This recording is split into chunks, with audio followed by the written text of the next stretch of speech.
Aujourd'hui, on s'est réveillé d'un profond sommeil pour comprendre qu'est-ce qui se passe. Autour de nous, réellement, il y a des gens qui meurent. Mais pourquoi ne réagissons-nous pas? Pourquoi est-ce que nous ne nous levons pas pour faire quelque chose? Et c'est vrai qu'après avoir reçu des milliers de messages, des appels de par le monde, des gens qui ne cessent d'appeler encore, le téléphone est saturé parce que les gens appellent pour dire oui, nous devons nous lever, nous, la communauté africaine, le peuple africain, nous devons tous nous lever pour dire non, non, nous ne sommes pas des esclaves. Et nous ne l'avons jamais été. Ça, c'est une vérité.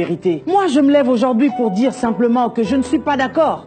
Et je sais que derrière moi, il y a des hommes et des femmes qui appellent de toutes parts, qui écrivent en disant que nous sommes tous indignés. Mais nous nous demandons, après avoir parlé, que devons-nous faire? Et pourquoi est-ce que jusqu'à présent, nous ne voyons pas nos soi-disant hauts dignitaires réagir? Nous voulons votre réaction, c'est-à-dire une réaction physique. Est-ce que nous sommes obligés de nous lever pour parler, de crier pour se faire entendre? Est-ce qu'il faut encore que le sang soit versé pour que vous puissiez comprendre qu'il est temps que ça cesse? Combien de temps encore? Nos frères et sœurs sont en train de mourir. La mer Méditerranée est devenue un grand cimetière pour nos frères et nos sœurs. Et où sont nos soi-disant hauts dignitaires? Où êtes-vous, les dernières dames, pour réagir vis-à-vis de cette situation? Je ne vois personne. Tout ce que nous avons besoin, c'est que vous puissiez réagir vis-à-vis de ce fléau. C'est un crime contre l'humanité que nous sommes en train de subir. C'est un crime contre l'humanité que vous êtes en train de faire subir à nos frères et sœurs. Et chaque voyage, il y a 50 Ivoiriens, il y a 60 Camerounais, il y a des Guinéens, des Tchadiens, tous ces frères et sœurs qui sont en train de se déplacer en masse. Ils se déplacent pour fuir quoi?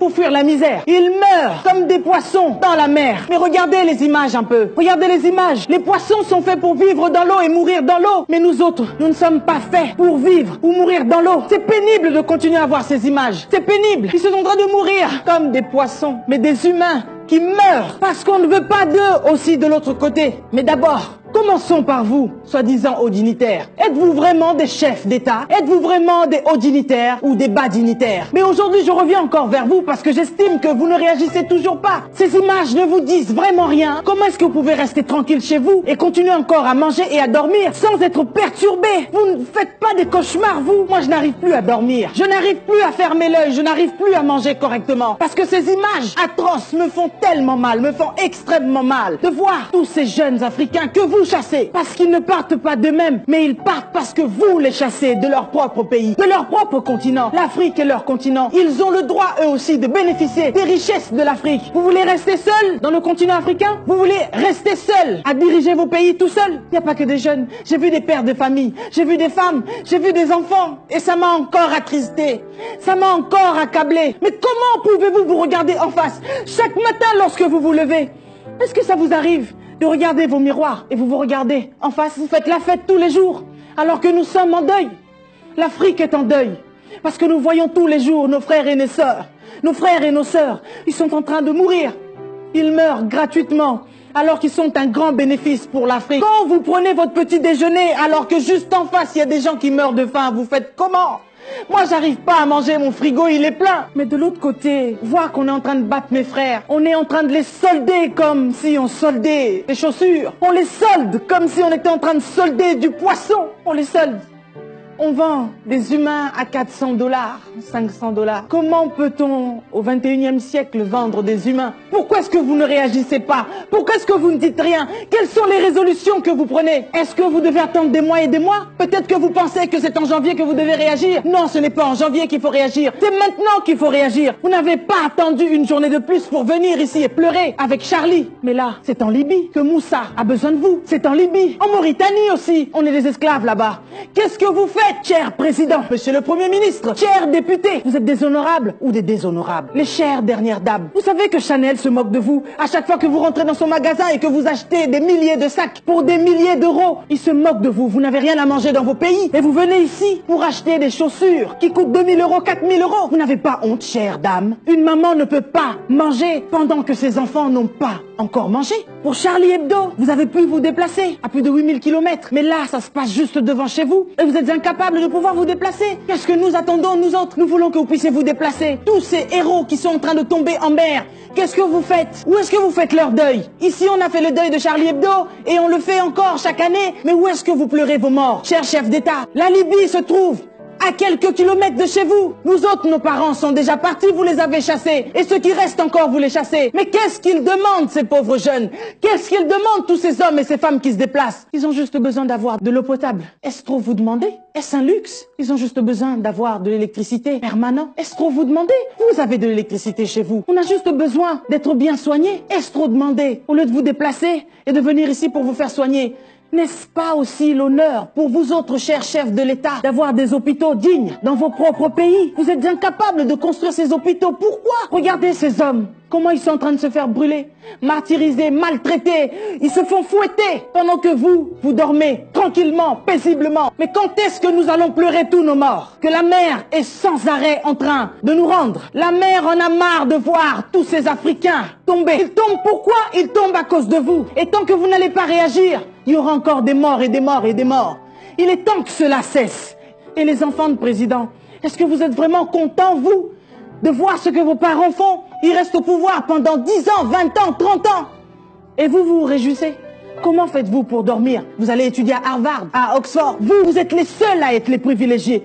Vous et vos parents, vous êtes les privilégiés. Vous avez fait devenir nos pays des royaumes. Même en Angleterre, la reine d'Angleterre n'a pas le plein pouvoir. Elle a un gouvernement qui gère. Mais pourquoi est-ce que vous êtes les seuls à tout gérer? Le jeune Africain, tout ce qu'il vous demande aujourd'hui, c'est d'avoir un travail. Ça aussi, c'est trop demandé. Ici, il y a des personnes qui ne travaillent même pas, mais qui réussissent quand même à manger. Parce qu'ils ont un minimum que l'État leur reverse chaque mois. C'est trop vous demander. J'ai vu la liste des présidents, millionnaires, milliardaires. Mais qu'est-ce qu'ils font avec leurs milliards? Et comment même ils ont fait pour avoir tous ces milliards? C'est avec les caisses de l'État que vous avez réussi à vous enrichir. Mais vous êtes incapables de pouvoir construire des autoroutes pour que nous autres puissions rouler tranquillement et paisiblement afin qu'il y ait de l'import et de l'export. Où est-ce que vous voulez nous emmener? C'est trop vous demander de donner même un strict minimum à tous ces jeunes. Pourquoi vous les chassez de l'Afrique? Est-ce que vous ne vous posez vraiment pas la question que je suis en fonction depuis 10 ans, 15 ans, 20 ans? Qu'est-ce que j'ai fait pour cette population? Qu'est-ce que j'ai fait pour ces hommes et ces femmes? Et qu'est-ce que je fais pour que ces hommes et ces femmes quittent leur pays, quittent leur territoire? Vous nous chassez vous-même. Vous chassez vos propres fils et vous êtes fiers. Vous n'êtes donc pas des Africains. Vous n'avez que la peau noire, mais vous n'avez pas du sang africain. Parce que si vous aviez le sang africain, eh bien vous serez révoltés comme je le suis aujourd'hui. C'est parce que vous n'avez que la peau noire. Mais ce n'est pas du sang africain qui coule dans vos veines. Et si peut-être quelqu'un qui me regarde dirait que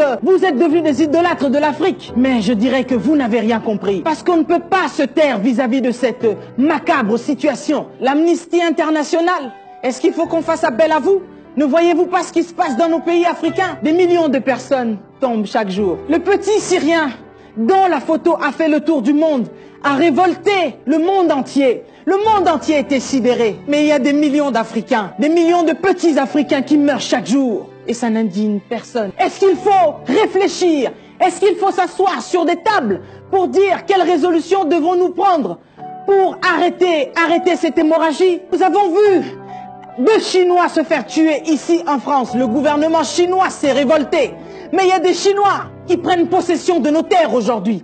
Il y a des Chinois qui tuent nos frères, qui les décapitent parce qu'ils viennent demander leur salaire. Parce qu'après avoir travaillé, ils n'ont rien reçu. Et ces Chinois osent tuer nos frères. Et je ne vois pas de chef d'État s'indigner contre cette situation. En Inde, on tue nos frères. Mais je ne vois aucun président s'indigner. Personne ne réagit vis-à-vis de cette situation macabre. C'est un crime contre l'humanité, là. Mais est-ce que vous entendez ce que l'on dit? Est-ce que vous entendez notre cri d'alarme? Est-ce que vous entendez comment une femme africaine est en train de pleurer? Je suis ici en Europe, je peux vivre paisiblement. Mais pourquoi est-ce que je m'indigne? Pourquoi est-ce que je me lève pour parler? Parce que j'estime que ça ne se fait pas, ce qui se passe là. Nos parents, pendant plus de 20 ans, ont pris le soin d'aider leur famille de l'autre côté en envoyant de l'argent chaque mois. Nous avons enrichi Western Union, nous avons enrichi MoneyGram en envoyant chaque mois de l'argent pour ceux qui sont restés de l'autre côté. Et vous savez quoi? Après nos parents, c'est nous autres qui aidons ceux qui sont restés de l'autre côté. Et ce que je crains, moi, c'est de voir que demain, ce sont nos enfants à nous qui vont devoir faire la même chose. Mais je dis non, je ne veux pas que ça continue. Jusqu'à quand allons-nous continuer à vivre sous la servitude? Pourquoi est-ce que des stars ne parlent pas? J'en ai vu quelques-uns parler, mais je ne comprends pas. Les autres passent leur temps à mettre des petits mots sur les réseaux sociaux. Ce n'est pas suffisant. On a besoin d'action. On a besoin que vous agissiez. On a besoin que vous vous déplaciez. Mais où sont les hommes comme Mandela? Mais où sont les hommes comme Luther King? Mais où sont les femmes comme Rosa Parks? qui refuse de céder sa place parce qu'elle estime qu'elle aussi, elle avait le droit de s'asseoir. On se croirait dans un film, mais ce n'est pas un film, c'est une réalité. Voilà ce qu'on nous fait en Algérie, voilà comment est-ce qu'on nous maltraite au Maroc. J'ai reçu quelqu'un sur mon plateau qui disait qu'il fallait partir ou mourir. Et s'il fallait mourir, plutôt mourir dans la mer que mourir en Côte d'Ivoire. On arrive ou on meurt, c'était la devise. Et ça reste toujours la devise. Si moi j'ai besoin de boire tout de suite, ce qui est aberrant, en fait, ce qui est aberrant, ce qui est normal dans cette période-là, c'est que c'est le pipi, l'urine, qui devient l'eau. Et tu peux demander pardon à ton voisin, tu peux demander pardon à ta voisine. Pisse! Excusez-moi des termes, hein? Pisse pour que je boive. Vous vous rendez compte que tous ceux qui sont en train de partir partent avec une seule et unique chose dans la tête, c'est partir. S'il faut mourir, je préfère mourir de l'autre côté plutôt que mourir dans mon propre pays. Ils ont perdu l'amour de leur patrie. Ils ont perdu l'amour de leur continent. Je refuse de croire que l'Afrique ne peut pas changer. Je refuse de croire que l'homme noir ne peut pas se lever. Et d'un commun accord, nous pouvons faire des grandes choses. C'est l'unité qui nous manque. L'amour envers les uns et les autres. Aujourd'hui, lorsque quelqu'un se lève et parle, les autres se lèvent aussi pour dire « Mais tu es chrétien, pourquoi tu ne parles pas de Jésus? Mais tu ne fais que parler de l'Afrique. » Oui, je parle de Jésus. Mais vous savez quoi? Même dans la Bible, j'ai vu des gens servir Dieu Tout-Puissant, mais réagir lorsque leur pays, leur patrie était condamnée. J'ai vu David se lever pour combattre Goliath parce qu'il menaçait sa population. J'ai vu Moïse se lever parce que ses frères étaient menacés. Mais où sont nos hommes de Dieu aujourd'hui? Ils préfèrent s'éclipser. Vous vous éclipsez. Vous avez des intérêts quelque part. Et tous ces hommes qui tombent, ça ne vous dit rien. Mais tous ces hommes et ces femmes qui viennent prier dans vos églises, ce sont leurs frères et leurs sœurs qui tombent de l'autre côté. J'ai vu un homme de Dieu, Nathan, dans 2 Samuel 12, 7,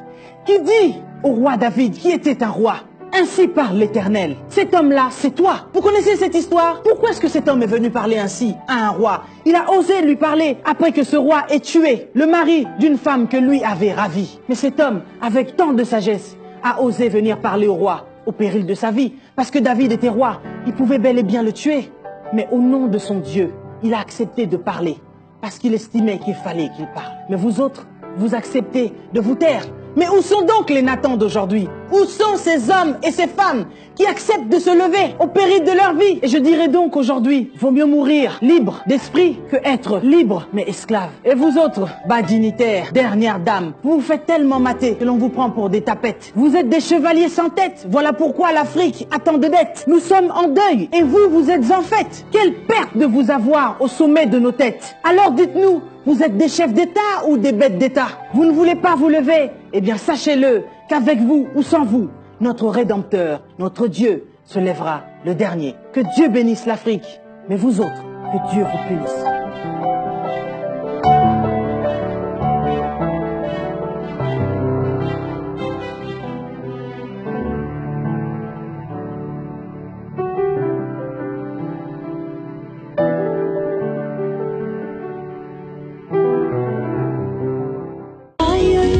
Pour votre édification spirituelle, suivez des puissants témoignages, des puissantes prédications, des puissantes prières en live, des émissions chrétiennes, des clips top gospel. Abonnez-vous dès maintenant sur notre nouveau compte YouTube Casarema Satellite. La Bible dit que vous devez vous entretenir par des psaumes, des hymnes, des cantiques spirituels, chantant et célébrant de tout votre cœur les louanges du Seigneur. Alors, abonnez-vous dès maintenant sur notre nouveau compte YouTube Casarema Satellite.